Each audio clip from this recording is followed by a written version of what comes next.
एक मुहिब वतन पाकिस्तानी का मौक़िफ़ ये हो सकता है कि हमें वतन अजीज है, वतन अजीज अजीज है,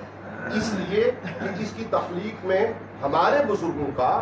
और ऑल इंडिया सुन्नी कॉन्फ्रेंस और उसकी तसलसल का ताल्लुक है।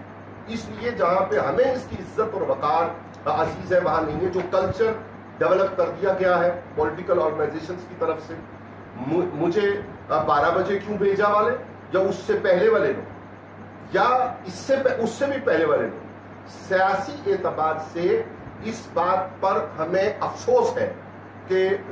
अवामुन नास के दरमियान उस अंदाज को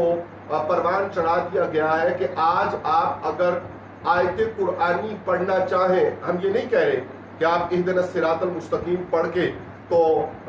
उससे अगली आयत को भी पढ़े या उससे पिछली आयत को भी पढ़े, उसकी अमली तफसीर बने या न बने, ये आपका मसला है। लेकिन हमारा मसला ये है कि आपने एक ऐसे कल्चर को प्रमोट कर दिया है, उसको इंजेक्ट कर दिया है, उसको सरायत कर दिया है हमारे मुआशरे में कि अगर कोई कुरानिक वर्जन भी उसके ऊपर भी बात करना चाहे तो आपको उसमें से तनकीद का पहलू तलाश करना बड़ा आसान है। इसलिए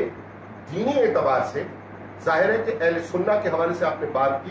दीनी एतबार से हम ये समझते हैं कि जो तरीकाकार इस वक्त राइज किया गया है वो इंतहाई खतरनाक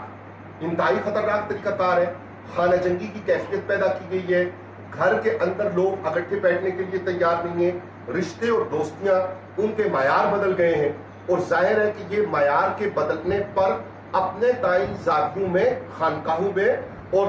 दरसो तदरीस में इस पे काम हो रहा है। ये बात नहीं है कि काम नहीं हो रहा, कि इस्लामी इखलाकियात और नबवी तरीक सल्लल्लाहु अला नबील करीम अलैहिस्सलातु व तस्लीम के ऊपर बात नहीं हो रही। लेकिन वो जो एक खामोश तहरीक आपको नजर आ रही है, चूंकि इस वक्त सूरत हाल मुख्तलिफ है, इस वक्त बात पब्लिक वो हो रही है और लोगों तक वो पहुंच रही है जिसके अंदर पॉलिटिकली कुछ आम और कोई के लीडरशिप का काम तो ये है कि वो लोगों के मजाजों को अपने साथ मिलाकर आगे चले, ना कि लोगों के मजाज के साथ खुद वो बुलबुला बन जाए जो बारिश का बुलबुला होता है और अगला कतरा आने पे वो मादूम हो जाता है। माशाअल्लाह।